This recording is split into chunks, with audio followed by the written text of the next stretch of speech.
അമേരിക്കയ്ക്ക് കിട്ടിയതൊന്നും പോരാ എന്ന് തോന്നുന്നു കേട്ടോ. ഇനിയും ഇറാനെ പ്രകോപിപ്പിക്കാനാണ് തീരുമാനമെങ്കിൽ വരാൻ പോകുന്നത് കൊടിയ ആപത്താണ്.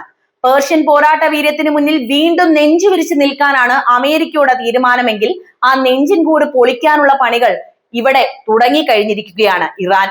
സാമ്രാജ്യത്വ ധാർഷ്ട്യത്തിന്റെയും ഏകപക്ഷീയമായ സൈനിക അധിനിവേശത്തിന്റെയും ഏറ്റവും നെറികെട്ട മുഖമാണ് പശ്ചിമേഷ്യയിൽ വീണ്ടും ഇപ്പോൾ ദൃശ്യമായിക്കൊണ്ടിരിക്കുന്നത്. അന്താരാഷ്ട്ര നിയമങ്ങളുടെയോ മറ്റ് പരമാധികാര രാഷ്ട്രങ്ങളുടെയോ അതിരുകളുടെയോ ഒന്നും ബഹുമാനമില്ലാതെ അമേരിക്കൻ സാമ്രാജ്യത്വം ഇറാന്റെ തന്ത്രപ്രധാനമായ തീരദേശ മേഖലകളിൽ നടത്തിയിരിക്കുന്ന വ്യാപക വ്യോമാക്രമണം ലോകത്തെ ഒന്നടങ്കം വൻ യുദ്ധഭീതിയിലേക്ക് വീണ്ടും തള്ളിവിട്ടിരിക്കുന്നു. താൽക്കാലിക വെടിനിർത്തൽ അവസാനിച്ചുവെന്ന് അമേരിക്കൻ പ്രസിഡന്റ് ഡൊണാൾഡ് ട്രംപ് പ്രഖ്യാപിച്ചതിന് തൊട്ടു പിന്നാലെയാണ് ഈ ക്രൂരമായ കടന്നുകയറ്റം ഉണ്ടായതെന്നത് ശ്രദ്ധേയമാണ്. ഹോർമുസ് കടലിടുക്കിലെ കപ്പൽ ഗതാഗത സുരക്ഷയുടെ പേര് പറഞ്ഞ് അമേരിക്ക നടത്തുന്ന ഈ സൈനിക നീക്കം യഥാർത്ഥത്തിൽ പശ്ചിമേഷ്യയിൽ തങ്ങളുടെ നഷ്ടപ്പെട്ടുകൊണ്ടിരിക്കുന്ന രാഷ്ട്രീയ സാമ്പത്തിക മേധാവിത്വം തിരിച്ചു പിടിക്കാനുള്ള നെറികെട്ട തന്ത്രം മാത്രമാണ്. എന്നാൽ നൂറ്റാണ്ടുകളായി വിദേശ അധിനിവേശ ശക്തികളോട് പോരാടി ജയിച്ച ഇറാന്റെ ആത്മവീര്യത്തെയും പ്രതിരോധ ശേഷിയെയും തൊടാൻ ഇത്തരം ഭീഷണികൾക്ക് കഴിയില്ല എന്ന് സാമ്രാജ്യത്വ ശക്തികൾ മനസ്സിലാക്കേണ്ടത് വളരെ നിർണായകമാണ്.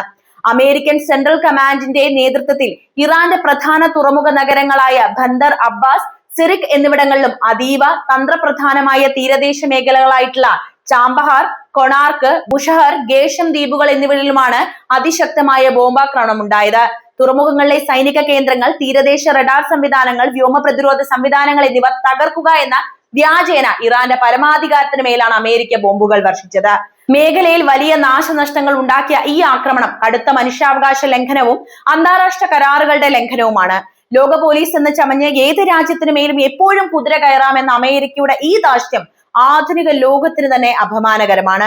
ഒരു വശത്ത് ജനാധിപത്യത്തെക്കുറിച്ചും സമാധാന ചർച്ചകളെക്കുറിച്ചും വാചാലരാവുകയും മറുവശത്താകട്ടെ തങ്ങൾക്ക് വഴങ്ങാത്ത രാജ്യങ്ങളെ ആയുധബലം കൊണ്ട് അടിച്ചമർത്തുകയും ചെയ്യുക എന്നത് അമേരിക്കയുടെ പണ്ടേയുള്ള കുതന്ത്രമാണ്, അല്ലെങ്കിൽ അവരുടെ ഇരട്ടത്താപ്പാണ്. വിയറ്റ്നാം മുതൽ ഇറാഖും അഫ്ഗാനിസ്ഥാനും വരെയുള്ള ചരിത്രം പരിശോധിച്ചാൽ അമേരിക്കയുടെ ഈ നെറികേടിന്റെയും വഞ്ചനയുടെയും അനേകം ചിത്രങ്ങൾ നമുക്ക് കാണാൻ സാധിക്കുന്നതാണ്. പശ്ചിമേഷ്യയിലെ എണ്ണ സമ്പത്തിന് മേൽ കണ്ണുവെച്ച് അവിടുത്തെ സമാധാനം തകർത്ത് ആയുധ കച്ചവടം കൊഴിപ്പിക്കുക എന്ന അമേരിക്കൻ അജണ്ടയാണ് ഇറാൻ നേരെ തിരിഞ്ഞിരിക്കുന്നത്. എന്നാൽ പശ്ചിമേഷ്യയിലെ മറ്റ് രാജ്യങ്ങളെ പോലെ പെട്ടെന്ന് കീഴടങ്ങാൻ പറ്റുന്ന ഒന്നല്ല ഇറാൻ എന്ന യാഥാർത്ഥ്യം അമേരിക്കൻ സൈനിക നേതൃത്വം വിസ്മരിക്കുകയാണ് ചെയ്യുന്നത് എന്ന് ഒരിക്കൽ കൂടി ഓർമ്മിപ്പിക്കേണ്ടിയിരിക്കുന്നു. അമേരിക്കയുടെ ഈ കിരാതമായ ആക്രമണത്തിന് മുന്നിൽ ഒരു ഇഞ്ച് പോലും പതറാതെ അതിശക്തമായ തിരിച്ചടി നൽകാൻ ഇറാൻ പൂർണ്ണ സജ്ജമാണ് എന്നത് ലോകത്തിന് വ്യക്തമായ സന്ദേശം തന്നെയാണ് നൽകുന്നത്. ആയുധബലം കൊണ്ടും സാങ്കേതിക വിദ്യയും കൊണ്ട് ഇറാന്റെ സൈനിക ശേഷി പൂർണ്ണമായും തകർക്കാൻ കഴിയില്ല. കാരണം ഇറാന്റെ പ്രതിരോധത്തിന്റെ കാതൽ അവിടുത്തെ ജനങ്ങളുടെ അചഞ്ചലമായ ദേശസ്നേഹവും അവരുടെ അടങ്ങാത്ത പോരാട്ട വീര്യവുമാണ്. ഈ പ്രതിസന്ധി ഘട്ടത്തിൽ ഇറാന്റെ സൈന്യവും ജനങ്ങളുടെ ഒരൊറ്റ മനസ്സുമായിട്ട് മാറുകയാണ്. മാതൃരാജ്യത്തിന്റെ പരമാധികാരത്തിന് നേരെ ഉയരുന്ന ഏത് കയ്യേറ്റത്തെയും ആവാഹിച്ച് കരുത്തോടെ ഇല്ലാതാക്കാൻ ഇറാൻ പ്രതിജ്ഞാബദ്ധവുമാണ്. ഈ അടുത്ത കാലത്ത് ഇറാന്റെ ആത്മീയ നേതാവായിരുന്ന ആയത്തുള്ള അലി ഖമേനിയുടെ മരണാന്തര ചടങ്ങുകൾക്ക് സാക്ഷ്യം വഹിച്ച ദശലക്ഷക്കണക്കിന് വരുന്ന ജനങ്ങളുടെ മനസ്സ് ഇതിന്റെ തെളിവ് തന്നെയാണ്.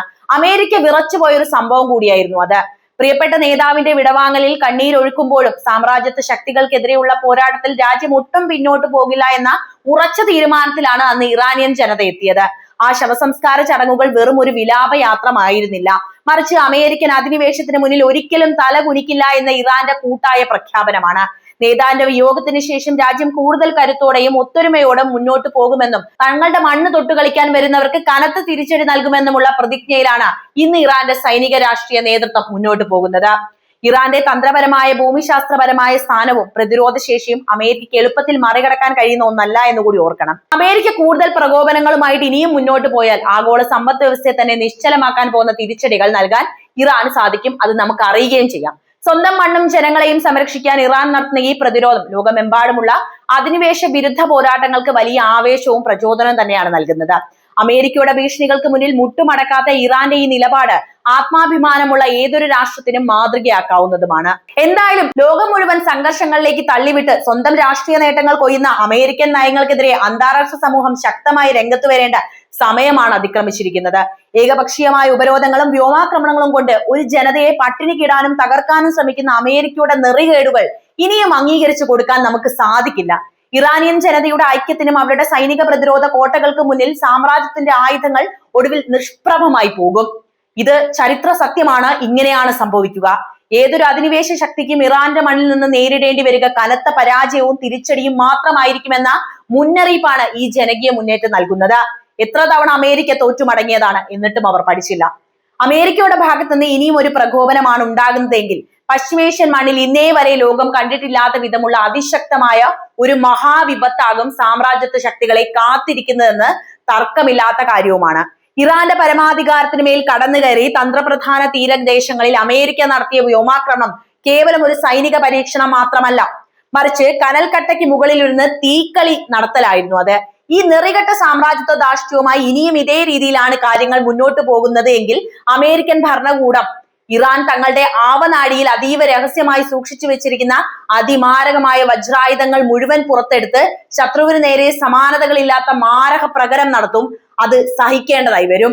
ഭീഷണികൾക്ക് മുന്നിൽ ഒരിക്കലും തലകുനിക്കാത്ത ഇറാന്റെ യഥാർത്ഥ സൈനിക പ്രതിരോധ ശേഷി എന്താണെന്ന് അമേരിക്കൻ സാമ്രാജ്യത്വവും അവരുടെ സഖ്യകക്ഷികളും ഇനിയും പൂർണ്ണമായും തിരിച്ചറിഞ്ഞിട്ടില്ല കേട്ടോ. പശ്ചിമേഷ്യയിലെ ഏറ്റവും ശക്തവും വിപുലവുമായ മിസൈൽ സാങ്കേതിക വിദ്യയും ശേഖരവും ഉള്ളത് ഇറാന്റെ പക്കലാണ് എന്ന് ഓർക്കണം. ശത്രുവിന്റെ എത്ര വലിയ അത്യാധുനിക വ്യോമ പ്രതിരോധ സംവിധാനങ്ങളെയും അയൺ ഡോം പോലുള്ള കോട്ടകളെയും നിമിഷങ്ങൾക്കകം തുളച്ചു കയറി നിഷ്പ്രഭമാക്കാൻ ശേഷിയുള്ള ഹൈപ്പർസോണിക് മിസൈലുകളും ശത്രുവിന്റെ താവളങ്ങളിലേക്ക് കൃത്യതയോടെ മരണം വിതറാൻ കഴിയുന്ന ആയിരക്കണക്കിന് ഡ്രോണുകളുടെയും വലിയൊരു വ്യൂഹവും ഇറാൻ സ്വന്തമായിട്ട് വികസിപ്പിച്ചെടുത്തിട്ടുണ്ട്. കേവലം അതിർത്തി സംരക്ഷണം എന്നതിനപ്പുറം തങ്ങളെ ആക്രമിക്കാൻ വരുന്ന ശത്രുവിന്റെ താവളങ്ങളെയും നഗരങ്ങളെയും നിമിഷങ്ങൾക്കകം ചാരമാക്കാൻ പോകുന്ന ഈ വജ്രായുധങ്ങൾ പ്രയോഗിക്കാൻ ഇറാൻ ഒട്ടും മടിക്കില്ല എന്ന ശക്തമായ മുന്നറിയിപ്പാണ് ഇപ്പോൾ തെഹ്റാനിൽ നിന്നുമൊക്കെ പുറത്തു വരുന്നത്. ആയത്തുള്ള അലി ഖമേനിയുടെ വിടവാങ്ങലിന് ശേഷം മാതൃരാജ്യത്തിന്റെ സംരക്ഷണത്തിനായി ഒരൊറ്റ മനസ്സോടെ ഇരട്ടി ശക്തിയോടെ നിലയുറപ്പിച്ച ലക്ഷക്കണക്കിന് വരുന്ന ജനങ്ങളുടെയും വിപ്ലവ ഗാർഡുകളുടെയും അജജ്ജലമായ ആത്മവീര്യമാണ് ഇറാന്റെ കയ്യിലുള്ള ഏറ്റവും വലിയ ആയുധം, അല്ലെങ്കിൽ ഏറ്റവും വലിയ മൂലധനം. സാമ്രാജ്യത്വ ശക്തികൾക്കെതിരെയുള്ള പോരാട്ടത്തിൽ ഈ ജനകീയ ഐക്യമാണ് ഇറാന്റെ മിസൈലുകൾക്ക് പിന്നിലെ യഥാർത്ഥ ഇന്ധനമായി മാറുന്നത്.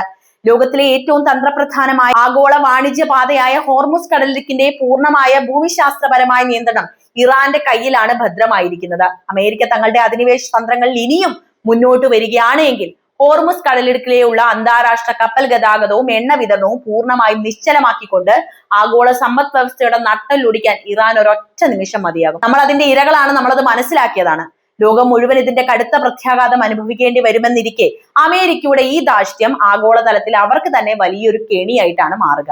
തങ്ങളുടെ മണ്ണ് തൊട്ടു കളിക്കാൻ വരുന്ന സാമ്രാജ്യത്വ ശക്തികൾക്ക് ചരിത്രത്തിലെ ഏറ്റവും കനത്ത പരാജയവും നാശനഷ്ടങ്ങളും സമ്മാനിക്കാൻ ഇറാനിന് എളുപ്പമാണ്. പശ്ചിമേഷ്യൻ മേഖലയിലുടനീളം അമേരിക്ക സ്ഥാപിച്ചിട്ടുള്ള എല്ലാ സൈനിക താവളങ്ങളും ഇറാന്റെ മിസൈലുകളുടെയും യുദ്ധവിമാനങ്ങളുടെയും പരിധിക്കുള്ളിലാണ് എന്ന യാഥാർത്ഥ്യം ട്രംപ് ഭരണകൂടം വിസ്മരിക്കരുത് എന്നാണ് പറയാനുള്ളത്. ആത്മാഭിമാനവും നീണ്ട പോരാട്ട പാരമ്പര്യമുള്ള ഒരു ജനതയെ ആയുധബലം കൊണ്ടോ സാമ്പത്തിക ഉപരോധങ്ങൾ കൊണ്ടോ അടിച്ചമർത്താമെന്ന അമേരിക്കയുടെ മോഹം വെറും ഭ്രാന്താണ്.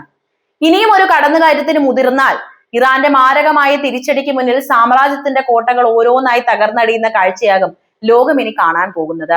ഇനിയും ഇറാനും അമേരിക്കയും തമ്മിൽ ഒരു യുദ്ധം സംഭവിക്കുകയാണെങ്കിൽ ആരായിരിക്കും വിജയിക്കുക? എന്താണ് ഇതിനെക്കുറിച്ച് നിങ്ങൾക്ക് പറയാനുള്ളത്? നിങ്ങളുടെ വിലയേറിയ അഭിപ്രായങ്ങൾ എന്ത് തന്നെയായാലും കമന്റ് ബോക്സിൽ എഴുതുമല്ലോ. വീഡിയോ ഇഷ്ടമാവുകയാണെങ്കിൽ ലൈക്ക് ചെയ്യാനും ഷെയർ ചെയ്യാനും ചാനൽ ഒന്ന് സബ്സ്ക്രൈബ് ചെയ്ത് സപ്പോർട്ട് ചെയ്യാനും ശ്രദ്ധിക്കണേ.